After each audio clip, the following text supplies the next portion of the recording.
मुल्तानी Indians channel के सभी दर्शकों को मेरी नमस्ते और मैं हूं आपका दोस्त पंपी कत्याल मुल्तानी हिंदुस्तानी। दोस्तों, मैं इस समय इस्तांबुल में हूं, जो कि दुनिया के सबसे बिजी रहने वाले शहरों में से एक है। और इस्तांबुल में आज हम जा रहे हैं ग्रैंड बाज़ार को विज़िट करने के लिए। हमको कैब ने यहाँ पर उतारा है और यहाँ से हम वॉकिंग टूर करेंगे। 10 से 15 मिनट का समय शायद हमको लगेगा ग्रैंड बाज़ार तक पहुँचने में। तो हम यहाँ से बाकी सब जो भी रास्ते में बिल्डिंग्स, शॉप्स और मॉन्यूमेंट्स आएंगे, उनको देखते हुए हम ग्रैंड बाज़ार तक पहुँचेंगे। दोस्तों, इस्तांबुल में मौसम इस समय काफ़ी अच्छा है, प्लेजेंट है। बहुत ठंडा भी नहीं है और गर्म भी नहीं है, तो इसलिए वॉक करने में हमको काफ़ी अच्छा महसूस हो रहा है। अभी जिस स्ट्रीट से हम चल करके ग्रैंड बाज़ार की तरफ जा रहे हैं, ये रास्ता वैसे ब्लू मॉस्क की तरफ भी जाता है, क्योंकि ब्लू मॉस्क के नज़दीक में ही ग्रैंड बाज़ार है।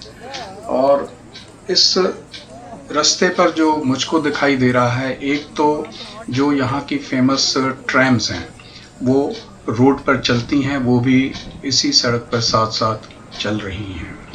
और लोग भी आराम से वॉक करते हुए जा रहे हैं।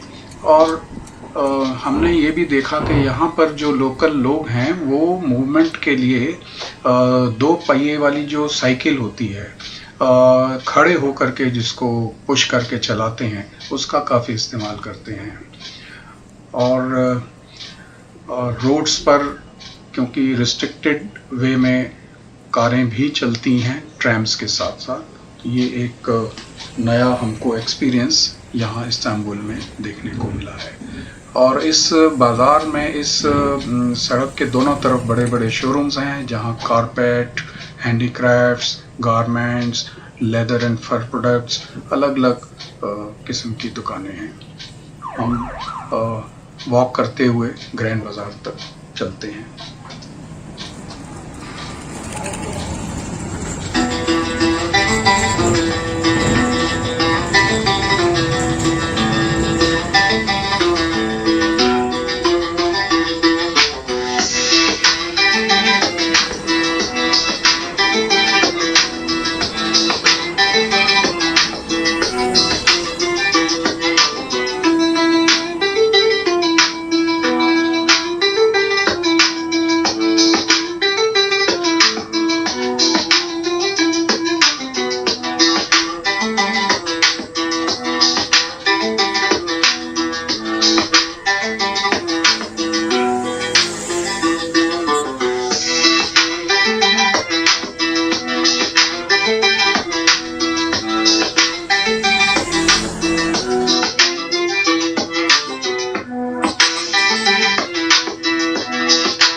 ग्रैंड बाज़ार तक पहुंचने के लिए हमने गूगल मैप का सहारा लिया है और उसी डायरेक्शन से हम लोग वॉक करते हुए जा रहे हैं।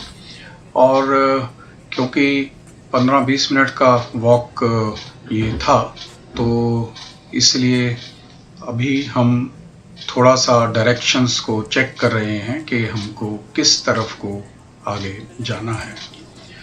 बहुत सारे टूरिस्ट की मूवमेंट यहाँ दिखाई हमको दे रही है। और एक सबसे बड़ी जो बात है कि यहाँ पर पब्लिक ट्रांसपोर्टेशन काफ़ी अच्छी दिखाई देती है, जिसमें ट्रैम्स भी हैं, मेट्रोज भी हैं, बसेस भी हैं और कैब्स भी हैं। यहाँ हमको एक ये मॉस्क दिख रहा है जो कि शायद ब्लू मॉस्क का पीछे का हिस्सा है और इसी के नज़दीक से ही रास्ता जाता है जो कि ग्रैंड बाज़ार के तरफ है। और जैसा कि हमको जानकारी है कि ग्रैंड बाज़ार में बहुत सारे गेट हैं और हम अभी जो है उनमें से किसी एक गेट से एंटर करेंगे और उसके बाद ग्रैंड बाज़ार को देखेंगे। यहाँ पर नज़दीक में ही हागा सोफिया और बाकी मॉन्यूमेंट्स भी हैं और इसीलिए टूरिस्ट की मूवमेंट यहाँ पर काफ़ी ज़्यादा दिखाई दे रही है।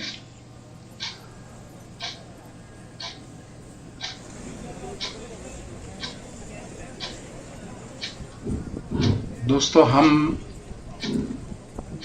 ग्रैंड बाज़ार के नज़दीक पहुंच चुके हैं और ये ग्रैंड बाज़ार के बाहर का हिस्सा है जहां पर कुछ दुकानें भी हैं और कुछ और यहाँ पर खाने पीने के क्यूस्क रेस्टोरेंट्स वगैरह भी हैं।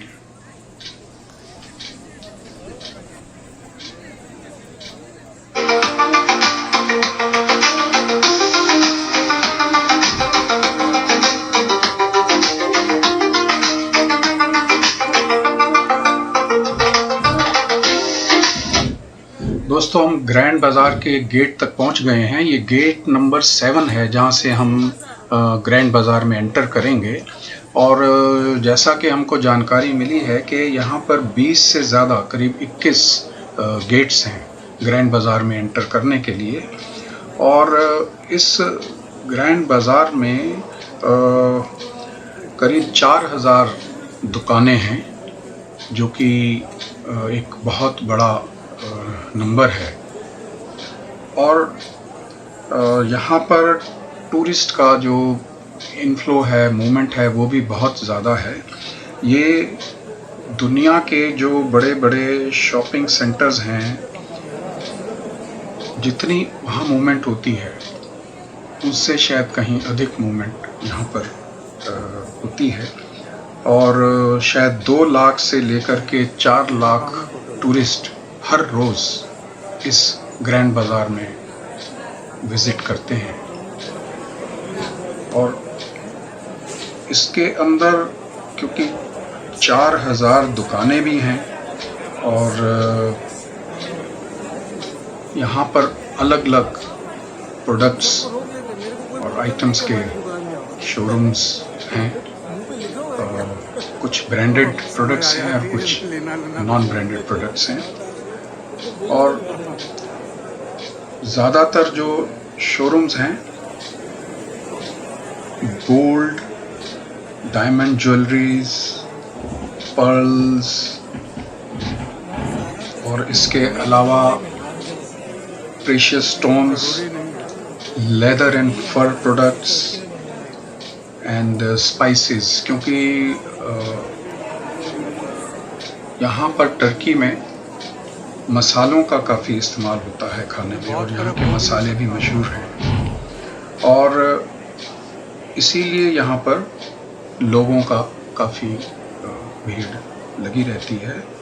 और दोस्तों, जो एक ख़ास बात है, ये ग्रैंड बाज़ार 1461 में बना था, आज से इतने साल पहले, और वो इमारत आज तक उसी ग्रैंड बाज़ार में दुकानें अभी भी चल रही हैं। हालांकि ऐसा बताया जाता है कि पुराने ज़माने में लकड़ी का काम ज़्यादा था, जो कि बाद में इसको फिर टाइल्स और ब्रिक वर्क में कन्वर्ट किया गया, लेकिन बेसिक स्ट्रक्चर और बेसिक जगह ये वही पुरानी है जो 1461 में ऑटोमन एम्पायर के टाइम में इसको बनाया गया था।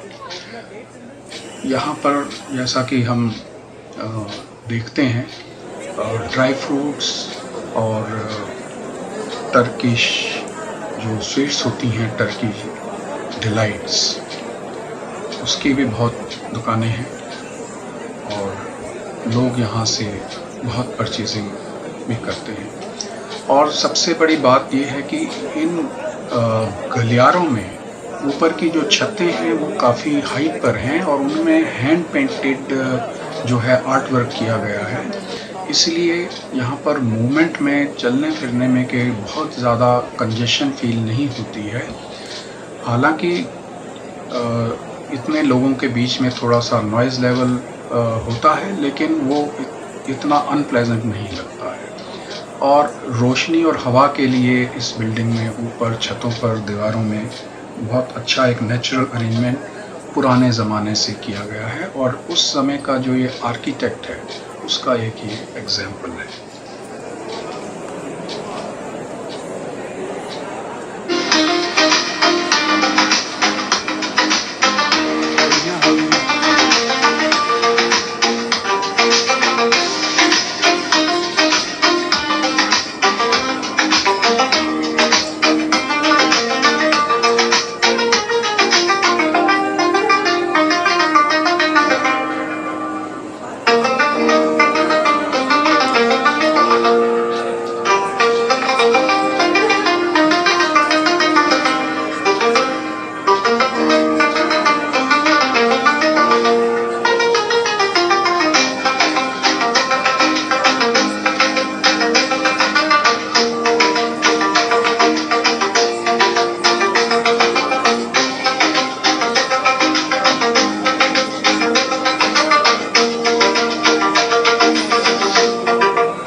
दोस्तों, इस ग्रैंड बाज़ार में आकर के एक भूल भुलैया की तरह से टूरिस्ट घूमते रहते हैं, और क्योंकि बहुत सारे गलियारे हैं, बहुत सारे गेट्स हैं, तो इसलिए टाइम का भी यहाँ मालूम नहीं चलता है, और इसीलिए ये जगह एक भूल भुलैया ही मानी जाती है।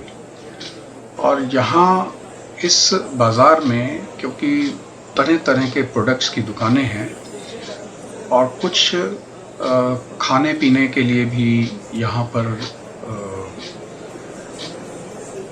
दुकानें हैं जहाँ पर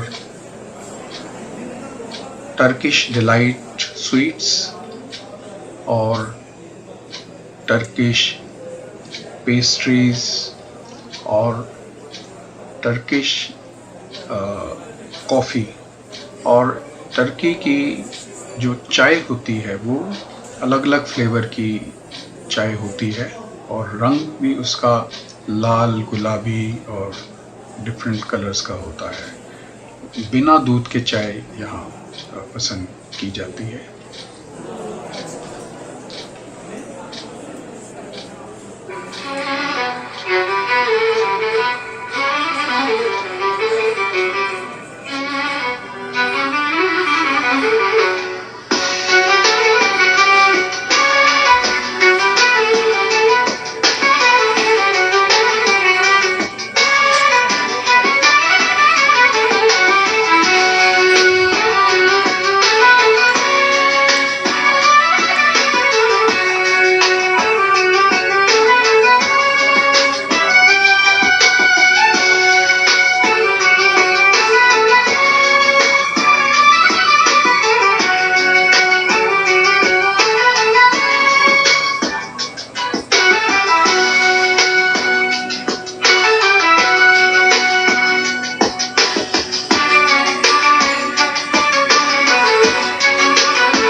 दोस्तों, ऐसा बताया जाता है कि जेम्स बॉन्ड की एक फिल्म 2012 में कभी आई थी, स्काई फॉल, उसका भी शूटिंग इस जगह पर हुआ था। इसके ऊपर छत पर टेरेस पर लाल रंग की टाइल्स की जो है पूरी एक कवरिंग है अलग अलग स्लोप्स में, डिज़ाइन में, और बहुत ही सुंदर दृश्य वो दिखता है।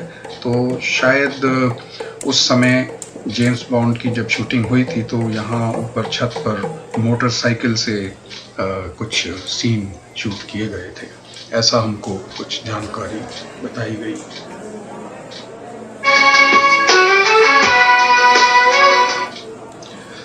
दोस्तों, ग्रैंड बाज़ार में काफ़ी देर स्पेंड करने के बाद अब हम बाहर निकले हैं और बाहर आने के बाद में अब हमको काफ़ी क्योंकि इतनी देर घूमने के बाद में थोड़ी सी थकान महसूस हो रही है, तो हम अब यहाँ कुछ चाय, कॉफ़ी, जूस ऐसा कुछ पीने के लिए देख रहे हैं कुछ दुकान। यहाँ पर ये पोहा और ऐसे जगह जगह यहाँ पर कियोस्क बने हुए हैं जहाँ स्नैक्स और कुछ रिफ्रेशमेंट्स ली जा सकती हैं, तो हम भी कुछ खाने के लिए देख रहे हैं।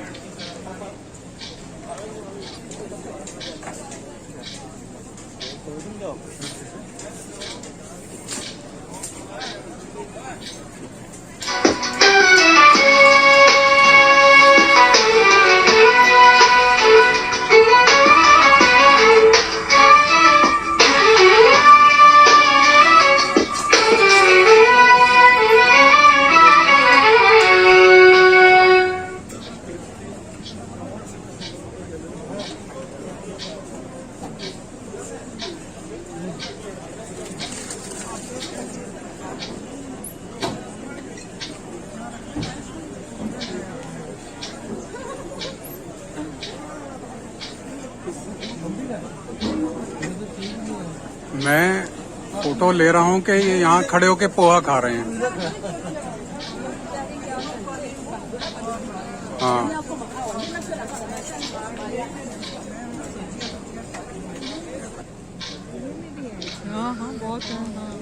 दोस्तों, अभी वापस जाने का क्योंकि टाइम हो गया है, तो अब हम यहाँ से ट्रैम में अपने अपार्टमेंट की तरफ कैराकोई गलाता एरिया में जाने के लिए थोड़ा सा इंफॉर्मेशन सर्च कर रहे हैं कि हमको किस तरह से जाना होगा।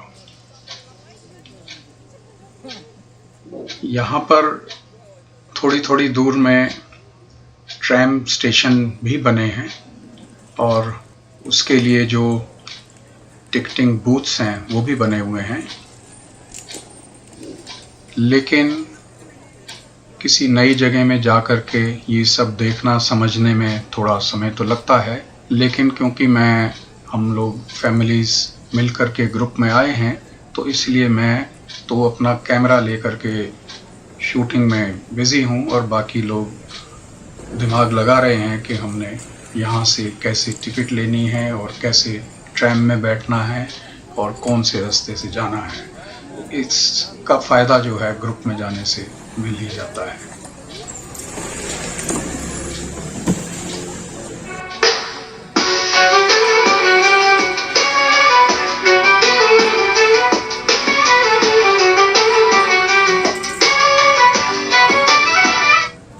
दोस्तों, आखिर हम ट्रैम स्टेशन पे आ ही गए हैं और अभी ट्रैम बस आने ही वाली है और इसमें बैठ कर के हम लोग अपने कैराकोई स्टेशन की तरफ जाएंगे।